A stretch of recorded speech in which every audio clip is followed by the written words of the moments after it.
이제 로마서 15장 부분에 왔는데요. 16장까지면 다 마치니까요.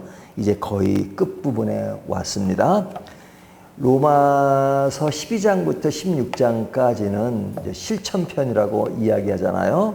그래서 이렇게 하라, 저렇게 하라 하는 그런 말씀들이 나옵니다. 근데 이렇게 하라 하지 말라는 것은 율법의 상한과 비슷하잖아요. 율법은 하라 하지 말라. 하지만 로마서가 율법으로 구원 얻는 것이 아니라 믿음으로 구원 얻는 것이다. 은혜로 되는 것이다 하는 것을 강조했습니다. 그렇다면 율법에서가 아니라 믿음과 은혜로 구원 얻는 것을 강조한 로마서가 12장 뒷부분에 와서 마치 율법을 새롭게 강의하는 것 같은 이유는 뭡니까? 이것은 뭐냐면 우리의 삶의 영역과 믿음은 동떨어지지 않았다는 겁니다. 그러니까 은혜로 구원받았고 이제는 죄인이라 의롭게 되었다고 해서 이제는 아무렇게나 살아도 되느냐? 그렇지 않다는 거예요. 은혜 아래 있기 때문에 더 예전 율법을 준행할 때보다도 새로운 각도에서 삶을 살아간다는 겁니다. 옛날에는 어떤 규율에 의해서 이렇게 바른 모습을 강조했지만 이제는 은혜 아래서 그 은혜의 핵심은 뭐예요? 사랑이잖아요. 사랑. 하나님을 사랑하니까 이웃을 사랑하는 것이죠. 이웃을 사랑하는 모습이 이 공동체 안에서 아름답게 살아가는 겁니다. 이것이 은혜 아래서 사는 사람의 삶의 원리예요. 근데 이 원리를 이야기할 땐 쉽지만 실제로 그렇게 생활할 때는 쉽지 않은 거죠. 그 쉽지 않은 것들에 대한 것을 구체적으로 이야기하는 겁니다. 어떻게 그런 삶에서 어려운 것을 견딜 수 있는 건가 하는 것을 이야기하는데요. 15장에 오면 무엇을 강조하냐면 공동체 안에서의 삶이에요. 공동체 안에서. 그러니까 우리가 신앙생활을 밀접하게 하는 공동체가 어디예요? 교회잖아요. 교회 안에서 성도 간에 잘 지내고 서로 아주 좋은 그런 삶을 이루는 것이 뭐예요? 화목이라는 것이에요. 화목. 교회뿐만 아니라 교회 밖에 많은 사람들과 더불어 사는 데 있어서도 가장 중요한 것들이 뭐냐? 화목이라는 겁니다. 화목을 이루어야지만 서로가 아름다운 삶을 살 수 있죠. 이 화목이라는 것은 이제 공동체 안에서 내 혼자의 삶이 아니라 둘 이상 사람들이 모아진 것이니까 이제 그런 사람들이 하나처럼 살아가야 된다는 거죠. 우리가 음악하신 분들 보면 합창을 하잖아요. 합창 단원 중에 보면 노래를 더 잘하는 사람도 있고 못하는 사람이 있어요.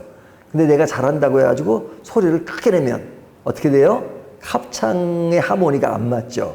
그러니까 잘하는 사람들은 좀 절제를 해서 그래서 성량이 커더라도 그냥 똑같이 균형을 잡는 게 중요하잖아요. 이 공동체 안에서 화목이라는 것은 그런 겁니다. 이 수위 조정을 하는 것이 필요하죠. 수위 조정. 수위 조정을 어떻게 하느냐? 사실은 믿음의 문제를 이렇게 분량으로 따를 수 없지만 그러나 성경은 그렇게 얘기해요. 믿음이 좀 큰 자, 작은 자를 구분하긴 해요. 왜냐하면 실제 생활 가운데서 믿음이 강한 자와 약한 자가 있잖아요. 그래서 우리가 제사 음식에 대한 얘기를 할 때 고린도 교회에서 할 때 믿음이 좀 강한 자는 믿음이 약한 자를 보고 그냥 제사 음식을 먹을 수 있지만 그러나 먹지 말라 이렇게 말한다. 먹는 것이 잘못된 것이 아니지만 혹시 그런 것을 보고 믿음이 약한 자가 또 약해진 것을 피력할 수 있으니까 그것을 따르라 하는 그런 이야기를 하잖아요. 오늘 말씀도 그런 맥락입니다. 아름다운 공동체를 이루려면 어떻게 화목을 이룰 수 있는가? 제일 처음에 어떻게 시작하냐면 1절에 보면 믿음이 강한 우리는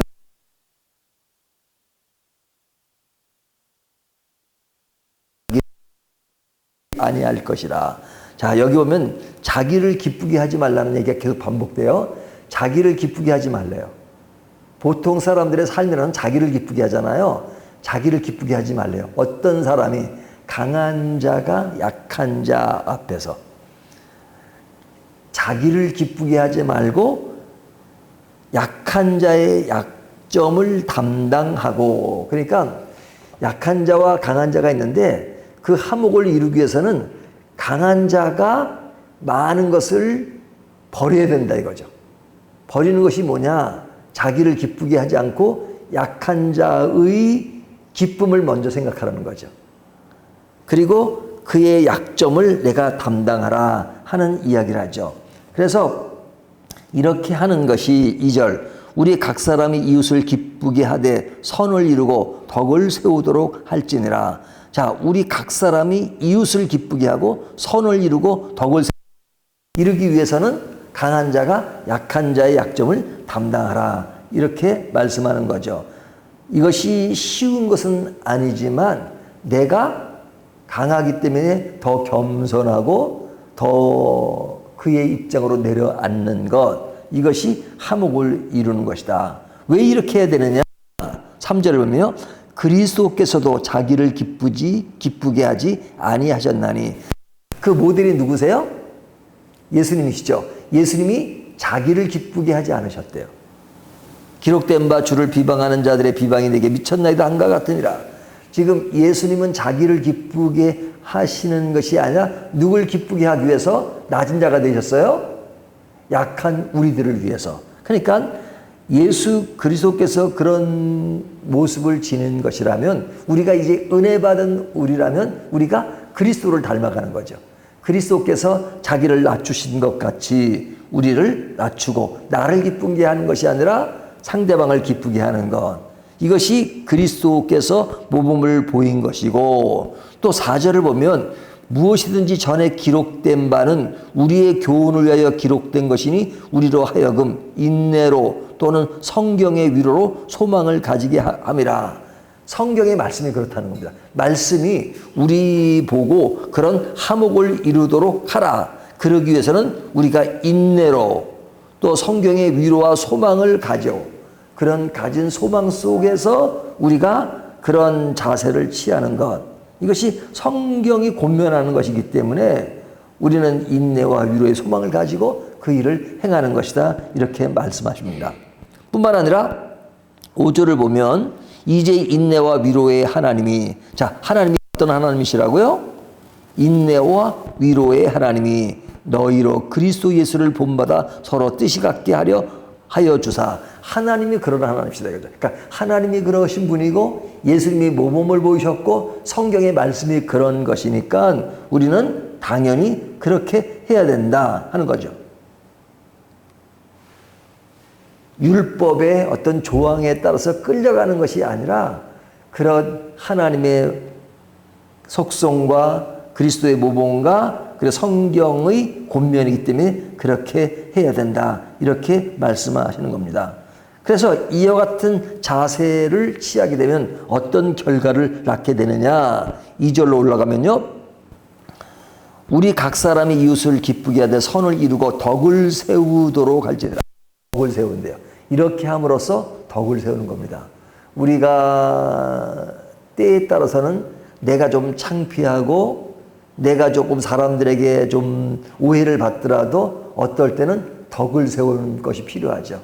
어떨 때는 이것이 내가 반드시 해야 되는 나의 어떤 강한 의지력인 것처럼 보이지만 그런 것들을 좀 낮추는 이유가 뭐예요? 덕을 세우기 위해서. 덕을 세우는 것. 그래서 덕을 세우는 것은 굉장히 중요합니다. 우리가 이제 그 연세가 드시면 드실수록 실력을 발휘할 수 있는 게 덕입니다. 이 젊은 사람들이 가지고 오는 그런 능력, 그 다음에 지식, 이런 것을 나이가 들면 들수록 따라가기가 힘들어져요. 왜? 새로운 신지식이 나오고 그런 정보가 밝아요. 하지만 그들보다 잘할 수 있는 건 뭐냐? 덕이에요, 덕. 그렇기 때문에 연세가 들수록 뭐로 승부를 걸어야 되느냐? 덕으로 승부를 걸어야 돼요. 연세가 드실수록 그냥 막 더 아는 체를 하고 그러면 그 아는 것도 웬만한 사람들이 다 안단 말이죠. 그래서 덕이라는 것이 굉장히 중요해요. 그 다음에 6절을 보면 한 마음과 한 입으로 하나님 곧 우리 주 예수 그리스도 아버지께 영광을 돌리게 하려 함이니라. 자, 이런 합은 하나님께 영광이 된다 이거죠. 합이 되고 영광이 된다. 그리고 찬양이 된다. 하나님께 영광이니까 찬양이 된다라고 이야기합니다. 자, 그러면 이러한 결과를 만들려면 어떻게 해야 하느냐? 7절. 그러므로 그리스도께서 우리를 받아 하나님께 영광을 돌리신과 같이 너희도 서로 받으라. 여기 보면 양편이 서로 받아들여야 된다는 겁니다. 서로가 이해를 하고 받아들이고 그렇게 해야 된다. 그 핵심의 중심이 누구냐? 그리스도란 말이죠. 인간과 인간 사이는 연약하고 약해요. 하니까 하지만 그리스도를 중심으로 해서 서로를 이해하는 것을 배워야 된다. 그리고 같은 목표를 지향해야 합니다. 같은 목표. 제가 이제 밝은 교회에서 유난히 강조하는 것이 있어요. 그것이 뭐냐면 우리 교회는 이렇게 그런 교회 프로그램도 많지 않고 그냥 개인 말씀을 이렇게 많이 강조하잖아요. 개인적인 삶을 더 강조하고 교회 행사보다도 그런 개인적인 삶이 잘 무르익은 것이 예배께 모여져서 하모니를 이루는 것을 강조하잖아요. 자, 그러기 위해서는 빠지면 안 되는 것이 있어요. 그것은 뭐냐면 하나의 분명한 목표예요. 목표가 같아야 돼요. 목표가 같아야 된다. 우리는 목표가 어떤 목표예요? 그리스도의 십자가, 그리스도의 복음. 그래서 철저한 복음이 하나로 우리가 딱 이렇게 뭉쳐질 때 인간의 어떤 다른 양상이 있다 할지라도 우리는 복음으로 하나로 목표를 향하기 때문에 그것이 서로의 합을 이룰 수 있는 것이죠. 분열의 원인은 이기심이잖아요. 그 이기심이라고 하는 것은 자기의 욕심이 지배하기 때문에 그래요. 하지만 자기의 욕심이 아니라 공동체가 지향하는 목표, 이것이 같이 간다는 것이 인식되면 그런 것들이 많이 완화될 수 있는 것이죠. 자, 누가 그렇게 해야 되느냐? 오늘 뒤에 나오는 이야기는 누가 그렇게 해야 되는 것을 이야기하고 있는데요. 8절을 보면 내가 말하노니 그리스도께서 하나님의 진실하심을 위하여 할례의 추종자가 되셨으니 이는 조상들에게 주신 약속을 견고하게 하시고. 자, 누구에게 하는 이야기예요? 유대인들. 또 9절은 이방인들도 그러죠. 이방인. 그러니까 누가 그렇게 되느냐? 유대인도 그렇게 되고 이방인도 그렇게 해야 되고. 그리고 나오는 뒤에 10절 또 이르되 열방들아 주의 백성과 함께 즐거워하라. 열방들아, 모든 사람들이, 열방들이 뭘 해요? 주를 찬양하며 모든 백성들아 그를 찬양하라 하였으며. 모든 사람들이, 이 이야기는 모세의 노래에서도 나오는 이야기인데 그 이방인들이 함께 즐거워한다 하는 그 만민들, 모든 사람들이 함께 즐거워하는 것을 이야기합니다. 시편 117편에 보면 이방인도 초대됐고, 그리고 이사야 11장에 보면 메시아가 오셔서 이방인도 포함하는 것을 볼 수 있죠. 그러니까 구약 성경에서도 사실은 이방인을 무시하지 않아요. 그래서 모든 만민들이 하나님께 찬양을 하고 찬양 속에서 서로 하모니를 이루는 것, 이것이 화목의 미덕을 이루는 것이다 하는 겁니다. 자, 이렇게 하기 위해서는 그 원천이 필요해요. 우리 힘으로 그렇게 하기가 힘들어요. 그런데 하게 하시는 분이 있어요. 그분이 누구시죠? 13절 소망의 하나님의 모든 기쁨과 평강을 믿음 안에서 너에게 충만하게 하사 성령의 능력으로 소망이 넘치게 하시기를 원하노라. 뭐예요? 성령의 능력으로. 그래서 사실은 우리에게 성령이 중요한 이유는 뭐냐면 다른 종교들이나 다른 사람들이 강조하는 것은 인간의 노력을 강조해요. 인간의 노력을. 근데 기독교는 인간의 노력은 한계가 있다는 거예요. 그걸로 완성할 수 없다는 거예요. 근데 우리는 못해요. 근데 누군가를 해주셔야 돼요. 그 누군가가 해주시는 것이 누구시냐? 성령께서 우리를 행하게 하신다 하는 겁니다. 성령께서 해주시는 거예요. 성령의 능력이라고 하는 것은 하나님께서 우리가 못하는 것을 할 수 있도록 해주시는 것. 이것이 기독교만이 가지는 특수성이에요. 왜? 다른 종교는 일반적으로 다 인간의 노력을 강조해요. 하지만 성경은 인간의 노력으로는 할 수 없다는 거예요. 하지만 성령께서 하신다. 그래서 이 로마서가 7장, 8장에 들어와서도 여러 가지 그런 우리가 구원되는 과정을 설명하잖아요. 제일 마지막에 뭘 강조해요? 하나님께서 우리를 의롭게 하시고 하는 그 모든 것을 누가 해주신다? 성령께서. 그래서 하나님의 은혜라는 것이에요.